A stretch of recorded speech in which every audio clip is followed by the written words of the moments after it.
দেখো দেখো রিমিদি কিন্তু কাজে হেল্প করছে মুনমুনদির। তা রিমিদি চলে এসছো, কেমন লাগছে? এই তো দুর্দান্ত। আজকে মুনমুনদির নতুন দোকান এটা উদ্বোধন হলো, ঠিক আছে? তুমি কোথা থেকে এসে বলে দাও একটু। আমি এসেছি নদিয়া জেলার কৃষ্ণনগর থেকে। কৃষ্ণনগর থেকে মুনমুনদি ফার্স্ট টাইম এলাম। বাহ, মানে মুনমুনদির দোকানও ফার্স্ট টাইম নাকি? আচ্ছা, তা মুনমুনদি দেখো তোমার বোন চলে এসেছে কৃষ্ণনগর থেকে, কেমন লাগছে?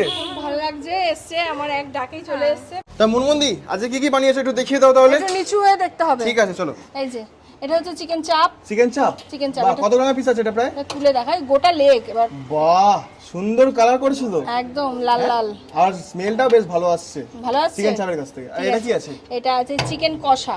বাহ, কালারটা দেখো, কালারটা উফ সেই লেভেলের কালার হয়েছে কিন্তু। এই যে এরকম আর সব দু পিস চিকেন কষা দিয়ে আর পোলাও 50 টাকা হাফ প্লেট 50 নাকি? টাকা 50 আর টাকা। কি আছে দেখি?